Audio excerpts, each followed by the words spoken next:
नमस्कार दोस्तों, article study पर आपका स्वागत है। मैं अभिषेक और आज हम जिस टॉपिक के ऊपर चर्चा करने वाले हैं, डिस्कशन करने वाले हैं, वो है हमारा कॉन्स्टिट्यूशन है। कॉन्स्टिट्यूशन जो हमारा संविधान है, हम संविधान की ऐतिहासिक पृष्ठभूमि के ऊपर आज चर्चा करने वाले हैं कि संविधान जब बना था तो उसके पहले की क्या परिस्थितियाँ थी और क्या उसकी पृष्ठभूमि थी, क्या उसका बैकग्राउंड था और किन पृष्ठभूमि के आधार पर धीरे धीरे जो हमारा संविधान जो आज की स्थिति में है वो बना।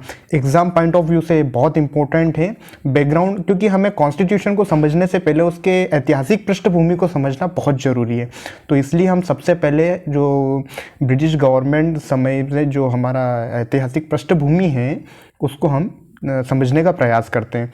सबसे पहले आप देखिए, जब इंडिया के अंदर जो ब्रिटिश सरकार थी उसका जब रूल था, तो जब वो 1600 ईस्वी में, आपको पता है कि ब्रिटिश गवर्नमेंट इंडिया में रूल करने के लिए औपनिवेशिक तौर पर इंडिया को उन्होंने रूल किया है।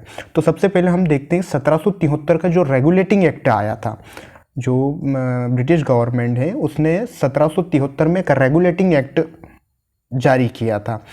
तो उस रेगुलेटिंग एक्ट की जो महत्वपूर्ण बिंदु है हम उनको समझने का प्रयास करते हैं। सबसे पहले इसमें कहा गया है कि जो हमारा रेगुलेटिंग एक्ट था, इसके अंदर भारत में ईस्ट इंडिया कंपनी के कार्यों को नियमित और नियंत्रित करने की दिशा में पहला कदम था, उठाया गया कदम था। ब्रिटिश गवर्नमेंट ने इंडिया के अंदर, इंडिया को ब्रिटिश गवर्नमेंट ने ईस्ट इंडिया कंपनी के जो कार्य थे उसको नियमित और नियंत्रित करने की दिशा में सबसे पहला कदम था यह उठाया गया। उसके बाद में हम देखते हैं कि इसके द्वारा पहली बार कंपनी के प्रशासनिक और राजनीतिक कार्यों को मान्यता मिली। पहली बार 1773 के रेगुलेटिंग ये जो एक्ट था, इसके द्वारा पहली बार जो कंपनी के प्रशासनिक कार्य थे और राजनीतिक कार्य, इनको पहली बार मान्यता मिली थी इस एक्ट के अधिनियम के तहत। इसके द्वारा भारत में केंद्रीय शासन प्रशासन की नींव रखी गई। पहले भारत हम देखते हैं कि कई रियासतों में बटा हुआ था या कहीं अलग अलग इंडिविजुअल अलग अलग शासन व्यवस्थाएं थी, लेकिन जब ब्रिटिश गवर्नमेंट ने रूल किया इंडिया के ऊपर तो एक जैसे प्रशासन को स्थापित करने के लिए उन्होंने एक जैसी पॉलिसीज वगैरह स्टार्ट करी। तो उसी का है कि उन्हें केंद्रीय प्रशासन की नींव रखी गई उस समय। और 1774 में एक उच्च न्यायालय कोलकाता में स्थापित किया गया। पहले गवर्नर जो बने थे इस एक्ट के थ्रू वो वारेन हेस्टिंग बनाए गए थे, पहले गवर्नर। तो ये हमें ध्यान रखना है। बात करते हैं हम 1700, इसके बाद हमने इसमें महत्वपूर्ण जो अधिनियम, जो एक्ट जो ब्रिटिश गवर्नमेंट ने पास किए थे, हमने वही उनके ऊपर ही हम फोकस करें जो एग्जाम पॉइंट ऑफ व्यू से इम्पोर्टेंट है। इसके बाद में हम देखते हैं कि 1784 का जो पिट्स इंडिया एक्ट आया था उसके कुछ महत्वपूर्ण प्रावधान हैं। इसमें कंपनी के राजनीतिक और वाणिज्यिक कार्यों को पृथक कर दिया था। इसमें आप देखिए कि जो राजनीतिक कार्य थे कंपनी के और वाणिज्यिक कार्य, इनको दोनों को अलग अलग कर दिया था। जो कमर्शियल, जो व्यापारिक जो कार्य थे उनको राजनीतिक कार्यों को अलग अलग कर दिया था। राजनीतिक मामलों के लिए, मैनेजमेंट के लिए, जो राजनीतिक जो मामले थे, जो इश्यूज थे, उनके मैनेजमेंट के लिए बोर्ड ऑफ कंट्रोल, ये point of view important, board of control किसके लिए बनाया गया था? तो राजनीतिक मामलों के प्रबंधन के लिए बोर्ड ऑफ कंट्रोल का गठन किया गया था पिट्स इंडिया एक्ट के अंदर। और भारत में कंपनी के अधीन जो क्षेत्र था उसको पहली बार ब्रिटिश अधिपत्य का क्षेत्र कहा गया था।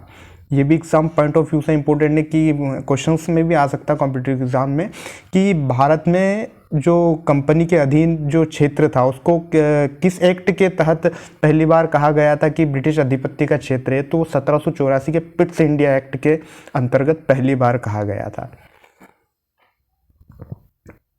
इसके बाद फिर आता है हमारा 1833 का चार्टर अधिनियम।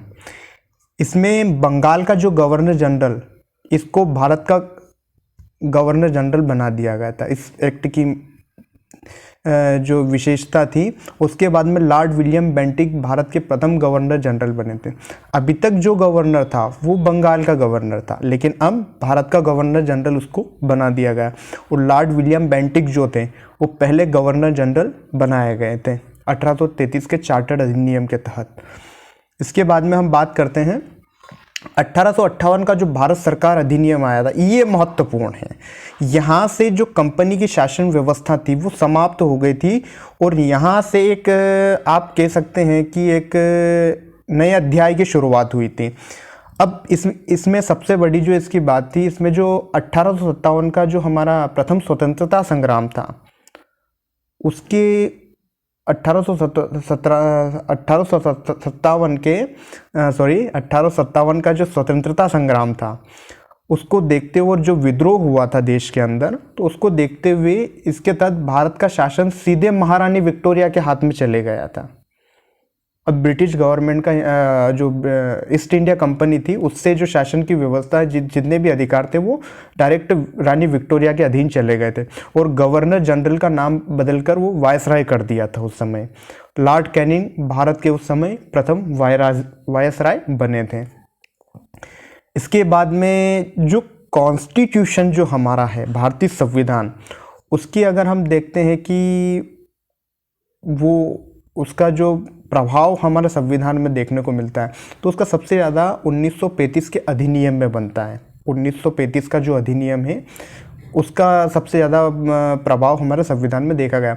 उसके बाद में फिर ये आता है मार्ले मिंटो सुधार। इसमें आप थोड़ा सा इसमें मिस्टेक हुआ है, ये जो 1919 का नहीं है, ये 1909 का है। 1909 में आया था मार्ले मिंटो सुधार, ये 1919 का नहीं है। 1919 में मॉन्टेग्यू चेम्सफोर्ड रिफॉर्म आया था, सुधार आया था। तो ये मार्ले मिंटो सुधार जो आया था ये 1909 का के मार्ले मिंटो सुधार के नाम से भी इसको 1909 के अधिनियम को जाना जाता है। इस अधिनियम की कुछ विशेषता थी। इस अधिनियम ने सबसे पहले पृथक निर्वाचन के आधार पर मुस्लिमों के लिए सांप्रदायिक प्रतिनिधित्व का प्रावधान किया था। जो मुस्लिम थे उनके लिए सांप्रदायिक आधार पर प्रतिनिधित्व निर्वाचन का व्यवस्था की गई थी इसमें सबसे पहले, कि मुस्लिम जो समुदाय हैं उनके लिए अलग निर्वाचन व्यवस्था और जो बहुसंख्यक है, जो हिंदू बहुसंख्यक है, उनके लिए अलग निर्वाचन व्यवस्था। तो इसलिए इन्होंने इस प्रकार से समाज को बांटने का प्रयास किया था इस अधिनियम के तहत पृथक निर्वाचन के आधार पर। तो मार्ले मिंटो को सांप्रदायिक निर्वाचन का जनक के रूप में भी जाना जाता है। इसके बाद आता है हमारा 1919 का भारत शासन अधिनियम। इसके भी कुछ महत्वपूर्ण बिंदु हैं। इसे मॉन्टेग्यू चेम्सफोर्ड सुधार के नाम से जाना जाता है। 1919 के भारत शासन अधिनियम को इसमें केंद्रीय और प्रांतीय विधान परिषद को अपने सूचियों के विषय पर विधान बनाने का अधिकार प्रदान किया गया था पहली बार। जो केंद्रीय और प्रांतीय विधान परिषद जो थी उस समय, उनके विषय पर अपने अपने विषय पर विधान बनाने, कानून बनाने का अधिकार दिया गया था बेसिकली पहली बार। और इस अधिनियम ने पहली बार द्विसदनी व्यवस्था, जो आज भी भारत के अंदर है, लोकसभा और राज्यसभा, ये जो द्विसदनी जो व्यवस्थाएं हैं, ये द्विसदनी व्यवस्था पहली बार इस अधिनियम में 1919 का भारत शासन अधिनियम में ये व्यवस्था अपनाई गई थी। पृथक निर्वाचन के सिद्धांत को विस्तार किया गया था।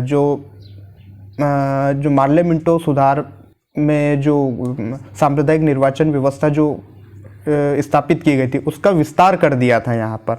तो ये इसमें बताया गया है कि पृथक निर्वाचन के सिद्धांत को विस्तार किया गया था।